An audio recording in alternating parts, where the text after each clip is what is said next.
तो तमाम ये मामला आपने देखा, क्या कुछ कैसे विवाद, आरोप प्रत्यारोप एक दूसरे के ऊपर दिखाई दे रहा है और खूब राजनीति भी अब इस पर हो रही है।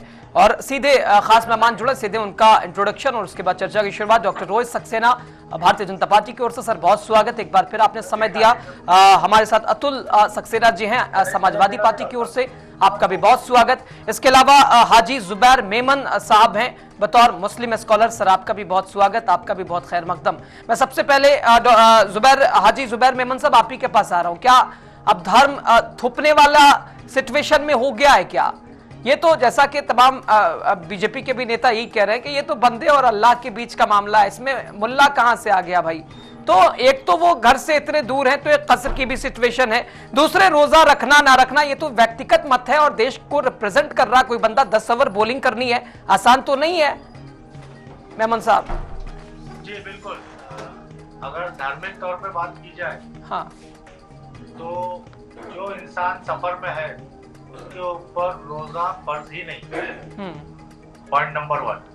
पर अगर रोजा फर्ज भी होता है, अगर वो सफर में नहीं होते, अपने मुकामी शहर में होते, तब भी उसको रोजा रखना है या नहीं रखना है वो उसका व्यक्तिगत निजी फैसला है, उसके ऊपर थोपा नहीं जा सकता है। ना कोई मौलाना ठोक सकता है, ना कोई मुसलमान ठोक सकता है, यहाँ तक कि इस देश और दुनिया का सबसे बड़ा आलिम और सबसे बड़ा मुफ्ती भी उसके ऊपर वो थोप नहीं सकता है कि आपको रोजा रखना ही रखना है। वो उसका और उसका अल्लाह के बीच का फैसला है कि वो उसके अमाल किस तरीके से वो अमाल पेश लाएगा और उसके आखिरत में उसके अमाल के तौर पर उसके साथ अल्लाह फैसला करेगा। एग्जैक्टली वही कह रहा हूँ जुबैर मेमन साहब, वही मैंने इसीलिए वैसी मैंने शुरुआत करी, चूंकि ये बंदे और अल्लाह के बीच का मामला है। फिर ये मौलाना शहाबुद्दीन रजवी की क्या मंशा है, हर विषयों पर अपनी बात रखना, क्या इससे आपसी सौहार्द, क्या इसके ऊपर इम्पैक्ट नहीं पड़ेगा क्या जुबैर मेमन साहब? मौलाना शहाबुद्दीन हो या कोई और दीगर मौलाना हो या कोई और मुस्लिम हो, अगर वो रोजे के ऊपर या इंसान के अमल के ऊपर कुछ टिप्पणी कर रहा है, फैसले दे रहा है या किसी भी तरीके की कोई बात कर रहा है, तो ऐसे इंसान को हम अट्टल जाहिल इंसान समझते हैं और इस इंसान को इग्नोर करना चाहिए। ये जाहिल और बेवकूफ इंसान। तो कहीं ना कहीं चूंकि ये साफ तौर पर इस्लाम को लेकर ऐसे ही जो धारणाएं बनी है मौलाना जुबैर मेमन साहब, और ऐसे में ये बयान ये तो और उसी को थोपता हुआ नजर आ रहा है कि भाई इस्लाम तो खैर ऐसा ही है, थोपने वाली चीजें हैं। तो ये बयान वही दर्शा रहा है, चूंकि मौलाना शहाबुद्दीन रजवी की बात करें या फिर और भी तमाम बड़े मौलानाओं की बात करें, इन्हें लोग सुनते हैं और सुनते हैं तो वो पूरे इस्लाम को वो रिप्रेजेंट कर रहे हैं। तो ऐसे में ये बयान इस्लाम को भी एक तरह से बदनाम करने वाला, मजहब भाई कोई भी मजहब थोपने वाला तो साहब है नहीं। और सबसे बड़ी बात सफर की भी बात पहले क्लियर किया, और ये शहाबुद्दीन रिजवी कौन है? गली के 4 बच्चे भी नहीं सुनते इसको। जबरदस्ती उसको नेशनल फेम मत दीजिए। उसके गली मोहल्ले के 4 बच्चे भी उसको सुनते नहीं है। ये सब थिल्लर लोग हैं, इसको इग्नोर करिए। ठीक है डॉक्टर रोहित सक्सेना सर, कैसे देख रहे हैं?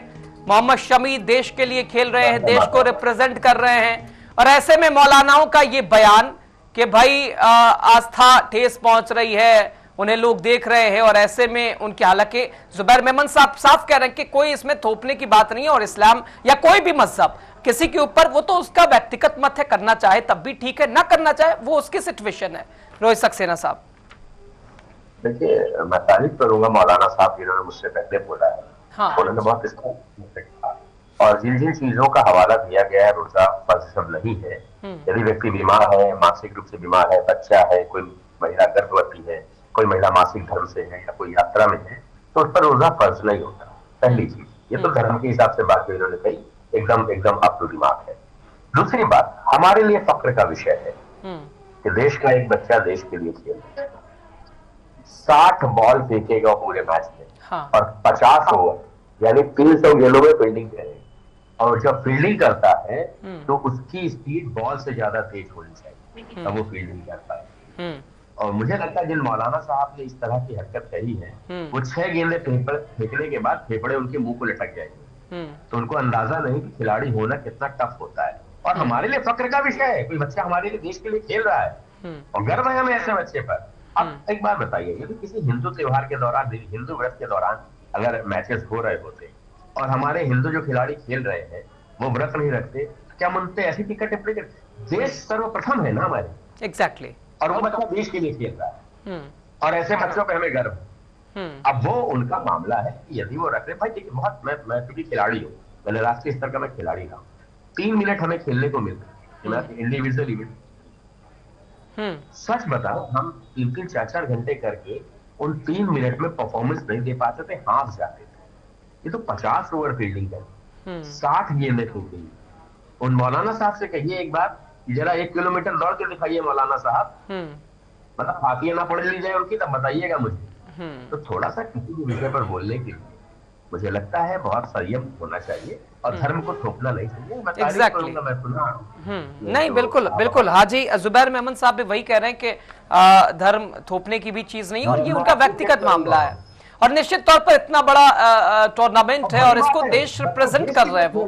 हाँ, देखिए भारत फाइनल पहुंच गया इन बच्चों की वजह से। मेरा अपना अगर व्यक्तिगत मत डॉक्टर रोहित सक्सेना जी अगर देखूं तो अगर कोई सिचुएशन दूसरी भी हो और देश को रिप्रेजेंट कर रहा है कोई खिलाड़ी, तो ऐसे में अगर वो चीज धर्म को अगर पीछे रख दिया जाए तो कोई हर्ज नहीं है। क्या आप भी इसी से इत्तेफाक रखते होंगे? बिल्कुल, देश सर्वप्रथम है। देश अगर देखिए ये देश है, इस देश में हम सुरक्षित होंगे, इस देश को आगे ले जाएंगे तो ही तो अपने धर्म का पालन कर पाएंगे। बिल्कुल, देश नहीं होगा, हम नहीं होंगे, कहां से धर्म का पालन करिएगा? एग्जैक्टली। और वो अच्छा देश के लिए खेल रहा है, एग्जैक्टली। हमारा फाइनल में पहुंच गया और मैं मोहम्मद सामी पर गर्व महसूस करता हूं। बिल्कुल बिल्कुल। हमारे साथ अतुल सक्सेना जी भी हैं समाजवादी पार्टी की ओर से। अतुल जी, आप लोग कहां खड़े हैं? आप लोगों के स्टैंड की बात करें तो आप भी लोग क्या मौलानाओं को ही हवा दे रहे हैं, क्योंकि समाजवादी पार्टी का रुख शायद ऐसा ही रहा है? कैसे काउंटर करना चाह रहे हैं, क्या कहना चाह रहे हैं? अपने स्टैंड के ऊपर भी जरा रोशनी डालिएगा। भैया को प्रणाम मेरा, अतुल भैया हमारे ऐसे ही अतुल सक्सेना जी। जी, आज 2 सक्सेनाओं के बीच में बात होगी। हाँ नहीं रोहित भाई है हमारे, आपको प्रणाम। और रजा साहब देखिए, जो मोहम्मद शमी की यदि मैं बात करूं, हाँ, तो मोहम्मद शमी जो है हमारे देश का गौरव है और 2nd हाईएस्ट विकेट टेकर है। हाँ, तो ये चीज आसान नहीं होती है। और रहा सवाल जो एनर्जी ड्रिंक पीने की बात है, देखिए जब कोई हिंदुस्तान का प्लेयर जब मैच खेल रहा होता है तो कोई धर्म आड़े नहीं आना चाहिए। और शमी तो वैसे ही बहुत डिवोटेड प्लेयर है देश के लिए, और जैसे मैंने कहा कि 2nd हाईएस्ट विकेट टेकर है। और आप देखिए, यदि रोजा की बात जो आप कह रहे हैं कि रोजा चल रहे हैं, उसने एनर्जी ड्रिंक पी ली और एक मौलाना ने जो है अनाप शनाप बयान दिया है, तो उस मौलाना से मेरा एक सवाल जरा कर लीजिएगा, यदि रोजा रखने से ही मैच जीते जा सकते होते तो पाकिस्तान मैच क्यों हारा? भाई हिंदुस्तान पाकिस्तान से भी मैच जीता है अभी और सेमीफाइनल में पहुंचा है। तो यदि ये होता कि रोजा रखने से हम मैच जीत जाएंगे, तो पाकिस्तान को भी जरा सलाह दे दीजिए। सही बात, बिल्कुल, ठीक है ना? तो ये भी एक पॉइंट यहाँ पे आता है। सही बात, बिल्कुल सही अतुल जी, सही कहा, बिल्कुल। यहाँ तो कर्म जैसी मेहनत होगी, जैसे कर्म होंगे वैसे ही परिणाम होगा, क्योंकि भगवान अल्लाह भी यही कहता है कि भाई परिंदों को भी हम दाना देंगे, लेकिन घोंसलों में नहीं देंगे, उसके लिए बाहर निकलना पड़ेगा, तो बैठे बैठे थोड़ी ना मिल जाएगा। हाँ, वतन परस्ती का जिक्र कुरान में भी है। बिल्कुल बिल्कुल बिल्कुल बिल्कुल। कुरान को मान रहा है। जिस देश में प्रॉफिट मोहम्मद का कहना है कि जिस देश में आप हैं उस देश का संविधान, वहां की प्रथा सबसे सर्वोपरि है। लेकिन डॉक्टर रोहित सक्सेना सर, क्योंकि जुबैर मेमन साहब भी यही कह रहे हैं, एक मौलानाओं की वजह से या ऐसे ही 2-3 मौलानाओं की वजह से पूरा इस्लाम भी तो रिप्रेजेंट नहीं हो रहा ना। काउंटर तो किया जुबैर मेमन साहब ने, तो फिर कुछ ऐसा भी एक तबका है, एक गुट है जो कि इनकी वजह से पूरे इस्लाम को रिप्रेजेंट कर रहा कि यही है इस्लाम एक्चुअली। मैं आपको एक चीज बताऊं, जैसा अभी मैंने बार मैं अपने से पूर्व जो वक्ता है मौलाना साहब उनका जिक्र कर रहा हूँ। हाँ। जिस दिन इस देश का मुसलमान इस तरह की बात करना सीख जाएगा, सच को सच और गलत को गलत कहना सीख जाएगा, इस देश में कोई दिक्कत नहीं आने वाली। और ऐसा केवल उनके यहाँ नहीं, ऐसे और जगह भी, जो कि कहीं ना कहीं कंट्रोवर्सी हमेशा क्रिएट करना चाहते हैं। आप मुझे एक बात बताइए, मोहम्मद सामी पाकिस्तान के खिलाफ, जैसे इन्होंने रोजा की बात कही अतुल भाई ने, तो अफगानिस्तान भी वहीं से आए और अफगानिस्तान के हालात तो ज्यादा खराब है मुझे लगता है। अगर हमारा आज धर्म, हमारा कोई भी धर्म हो, मैं सनातनी हूँ, मेरा धर्म भी कहता है कि अपने देश के लिए जी जान लगा करके उसको आगे बढ़ाइए। कुरान भी यही कहता है वतन परस्ती करिए। और अगर मैं अपने धर्म के हिसाब से चल रहा हूँ और मोहम्मद सामी अपने धर्म के हिसाब से चल रहे हैं, तो इसमें किसी टुच्चे मौलाना का क्या लेना देना?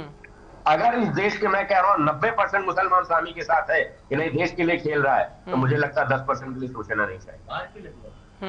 वो वेस्ट है। वो उनको अतुल जी से भी यही समझ लेते हैं, फिर मौलाना साहब के पास भी जाएंगे। अतुल जी, इन मौलानाओं की वजह से क्या ये पूरा इस्लाम तो ये रिप्रेजेंट नहीं कर रहे ना, तो फिर पूरी धारणा कि भाई यही इस्लाम है, थोपने की चीजें। अतुल सक्सेना जी। नहीं, देखिए मेरा ये मानना है कोई भी धर्म थोपने से नहीं चलता है। हाँ। धर्म के पीछे आस्था होनी चाहिए, और धर्म से बड़ा जो है देश होता है, धर्म से बड़ा संविधान होता है। और मोहम्मद शमी जो है इस समय धर्म देख करके मैच के मैदान में नहीं है। मोहम्मद शमी जो है भारत का गौरव है, और हमेशा उसने भारत को जो है जीत दिलाने में अपना योगदान दिया है। हाँ। बांग्लादेश के खिलाफ उसने 5 विकेट लिए। डॉक्टर साहब आ रहे हैं। और यदि रजा साहब, यदि मैं इस बात को थोड़ा सा पीछे ले जाऊं, हाँ। यदि आपको ध्यान होगा 2017 में, हाँ। जब चैंपियंस ट्रॉफी हुआ था 2017 में, और 2017 में जब इंडिया हारा था, तो जब शमी जब पवेलियन की तरफ लौट रहे थे, तो वहां पे व्यूअर्स ने इंडिया के को लेकर के उनसे काफी छेड़छाड़ करी थी। और उस समय मोहम्मद शमी जो है देश के लिए लड़ गया था। बिल्कुल। छेड़छाड़ करने वाले थे उसके लिए उसने अपोज किया था। तो ये उसका जो है मोहम्मद शमी का अपने देश के लिए, अपने वतन के लिए एक योगदान है जिसे भुलाया नहीं जा सकता। बिल्कुल बिल्कुल। और इस तरीके के मौलानाओं को इस तरीके की बातें बोलने से पहले सोचना चाहिए। एक बार नहीं 100 बार सोचना चाहिए। ये हिंदुस्तान की लड़ाई है, हिंदुस्तान के लिए गेम खेला जा रहा है। बिल्कुल। और हम जीत दिलाने के लिए खेलते हैं। जब हम मैच जब खेलना शुरू करते हैं, मैदान पे जो भी प्लेयर होता है, डिवोटेड प्लेयर होता है, वो ये देख के नहीं खोलता है कि मैंने रोजा रखा है या मैंने जो है व्रत रखे हैं। वो केवल देश को अपने जिताने के लिए खेलता है। और मोहम्मद शमी ने वैसे ही किया। तो इस तरीके के टुच्चे मुसलमान को जो है हम इसका विरोध करते हैं। नहीं, ठीक है। हाजी जुबैर साहब के पास मैं आ रहा हूँ। हाजी आ रहा हूँ, फिर डॉक्टर साहब आपके पास फौरन आ रहा हूँ। हाजी जुबैर मेमन साहब आपके पास आ रहा हूँ। मान लीजिए अगर सारी सिचुएशन रोजे के पक्ष में ही है, और मैच क्रिकेट मैच है, मोहम्मद शमी को खेलना है, रोजे रखने की भी बात है, तो ऐसे सिचुएशन में आप जरा बताइएगा कि क्या देश, चूंकि भाई 50 ओवर खेलना है, 10 ओवर बॉलिंग करनी है, आसान तो नहीं है कि फास्ट में जो है वो उस एनर्जेटिक होके आप परफॉर्मेंस कर सकते हैं। तो ऐसे में क्या कोई, मुझे तो नहीं लगता कि अगर आप रोजा छोड़ देते हैं तो गुनहगार हो जाएंगे। सबसे पहली बात, हाँ, रोजा छोड़ना अगर गुनहगार होते हैं या नहीं होते हैं, तो इसमें बिल्कुल कोई भी मुसलमान अगर रोजा छोड़ता है तो उसके लिए डायरेक्ट उल्लेख है कि वो गुनहगार होता है। रही बात मोहम्मद शमी की, इसके पहले भी मैंने उल्लेख बताया कि मोहम्मद शमी सफर में है, और सफर के दौरान में उनके ऊपर रोजा फर्ज ही नहीं है। जब फर्ज ही नहीं है तो गुनाह ही नहीं। इस तरीके के मौलाना मौलवी जिन्होंने ये बयान दिए हैं, हम इसका कट्टर विरोध करते हैं। चाहे मौलाना हो, चाहे पाकिस्तान की मैच के पहले एक पंडित जी ने बोल दिए थे, आधा नंगा कोई पंडित बैठा हुआ था, वो उसने बोल दिया कि इंडिया पाकिस्तान से हार जाएगा। पूरा मोरल ही ब्रेक डाउन कर दिया था। आईटी वाला बाबा था कोई नंगा सा। तो ऐसे नंगे बाबाओं का भी हम विरोध करते हैं, और ऐसे चिल्लर मौलानाओं का भी हम कट्टर विरोध करते हैं। ये दोनों बाबा और पंडित और मौलाना को हम चिल्लर और बेतुके बयान देने वाले समझते हैं। इनको इग्नोर करिए, बॉयकॉट करिए। ना हिंदुओं में वो नागा साधु को कोई सुनता है जो पाकिस्तान के खिलाफ की मैच में हरा रहा था हमको, ना इन ऐसे मौलानाओं को हम सुनते हैं। ये हमारे लिए कोई मायने नहीं रखते। ठीक है, ठीक है। लेकिन अगर एक चीज जरा छोटे से ये भी समझ लेते हैं कि अगर सिचुएशन चूंकि रोजे के कफ्फारे की बात करें, रोजा अगर बाद में कजा की भी बात करें, सिचुएशन सारी रोजे की हो, तो ऐसे में जरा बताइएगा बहुत जल्दी से। जी, इसके अंदर अगर रोजे की बात की जाए तो इस्लाम ने बहुत सहूलत दी है, बहुत आराम दिया है। बहुत ज्यादा अगर कोई बीमार इंसान है, अगर कोई मुसाफिर है, तो इन लोगों के ऊपर रोजा फर्ज नहीं किया गया है, और बहुत आसान सा कफ्फारा दिया गया है। और कफ्फारा भी ऐसा नहीं है कि आपको फिर से रोजा ही रखना है। कुछ कफ्फारे ऐसे भी है कि जहाँ रोजा रखने की सीमत ही नहीं है, तो वहां गरीबों को खाना खिला दिया जाए। तो इस तरीके के काफी सहूलतें इस्लाम में ऑलरेडी कोडेड है 1500 साल पहले ही, और इन चीजों को हमको समझना चाहिए। हाँ, अच्छा, ये जो मौलाना शहाबुद्दीन रजवी चुके हर विषय पर अपनी बात करते रहते हैं, और ये जो कहते हैं बतौर इस्लामिक एक बयान के तौर पर भी देखा जाता है, उनके लिए क्या कहिएगा? बरेली से इतनी बड़ी संस्था चला रहे हैं साहब, तो ये आप लोग समझने की या समझाने की कोशिश, ये चूंकि सब तो अपनी अपनी दुकान ही चला रहे हैं साहब। आपने कौन से मौलाना का नाम लिया? मौलाना शहाबुद्दीन रजवी बरेलवी। मौलाना शहाबुद्दीन रजवी बरेलवी, इनका तो हम नाम ही आपके इससे सुन रहे हैं। हाँ। और शायद मेरे दूसरे पैनलिस्ट भी आपके यहीं से सुन रहे होंगे। हाँ। बिल्कुल ही बेतुका बयान है, मत इनको ज्यादा नहीं। इससे पहले भी महाकुंभ पर उनका बयान, इससे पहले भी महाकुंभ पर भी तरह तरह के उनके बयान। हाँ, तो इनको ही ऊर्जा मिलती है। और ठीक है डॉक्टर रोहित सक्सेना सर, कुछ ऐसे विषय होते हैं जिन पे राजनीति की तो कोई जगह नहीं होती है। अब मौलाना साहब भी कह रहे हैं कि मौलाना ने गलत किया और जो भी ऐसा अगर कर रहा है वो गलत कर रहा है, तो राजनीति की क्या जगह है? राजनीति क्या होनी चाहिए क्या डॉक्टर साहब? जब देश का मामला आ जाए, देखिए मैं हमेशा कहता हूँ, हाँ, कुछ मुद्दे ऐसे इन पर राजनीति खतरे नहीं होनी चाहिए। हाँ, और ये देश से जुड़ा मामला। और मुझे ऐसा लगता है जिन रिजवी साहब की आप बात कर रहे हैं, उन्होंने कुरान को ठीक से पढ़ा नहीं है। और मैं एक गैर मुस्लिम होने की वजह से भी कह रहा हूँ, अपने धर्म का पूरा पालन कर रहे हैं और कुरान को मान रहे हैं, क्योंकि वतन परस्ती कुरान में लिखी हुई है। वो व्यक्ति वतन परस्ती कर रहा है, वो अपने दीन को भी मान रहा है, अपने आप कह सकते हैं अपने देशभक्ति के धर्म को भी निभा रहा है और अपने शरीयत के धर्म को भी निभा रहा है, क्योंकि उसके लिए ये दोनों चीजें उसको गवाही दे रही है कि नहीं, आपको देश के लिए खेलना है। और कुरान भी कह रहा है वतन परस्ती करनी है, तो वो लड़का वतन परस्ती कर रहा है और वतन के लिए खेल रहा है। और ये सब इस तरह के मौलाना और इस तरह का आडंबर करने वाले जो भी लोग हो, किसी भी कौम से हो, किसी भी धर्म से हो, मुझे लगता है ऐसे लोगों को सुनना बंद कर देना चाहिए, इनके लिए डिबेट करना बंद कर देनी चाहिए। क्योंकि जब जब इनको माइक दिखता रहेगा, इनके मुंह से कूड़ा ही निकले। ठीक है, अतुल जी का जल्दी से लास्ट पॉइंट ले लेते हैं। अतुल जी वाइंड अप भी करेंगे, आपकी अंतिम में आपके विचार मैं चाहता हूँ। देखिए रजा साहब, मैं कहता हूं कि जो हम पिछले मैच जीते उसमें मोहम्मद शमी का बहुत बड़ा योगदान है। हाँ, देश के लिए गौरव है। और आने वाला जो फाइनल मैच होना है, उसके लिए मैं अभी से बधाई और अग्रिम शुभकामनाएं देता हूं। अग्रिम बधाई। अच्छा, ऐसे मौलानाओं के बयान को क्या दिल पे लेना चाहिए क्या, या हवा देनी चाहिए क्या? लेकिन दी जा रही है। जरा सी भी तवज्जो नहीं देनी चाहिए। इस तरीके के मौलाना के बयान को जरा सी भी तवज्जो नहीं देना चाहिए, इग्नोर करना चाहिए। ठीक है, ठीक है। इस तरीके के मौलाना बेवकूफ मौलाना है जिन्हें कुछ अता पता नहीं है, ये केवल अपने भाषणबाजी करना जानते हैं। चलिए, doctor Rohit Saxena sir BJP की ओर से जुड़े, अतुल सक्सेना जी आप सपा की ओर से जुड़े, मौलाना हाजी जुबैर मेमन साहब बतौर मुस्लिम स्कॉलर जुड़े। बहुत शुक्रिया तमाम खास मेहमानों का। खास कार्यक्रम में इतना ही। देखते रहिए TV 100, खबर जारी है। नमस्कार।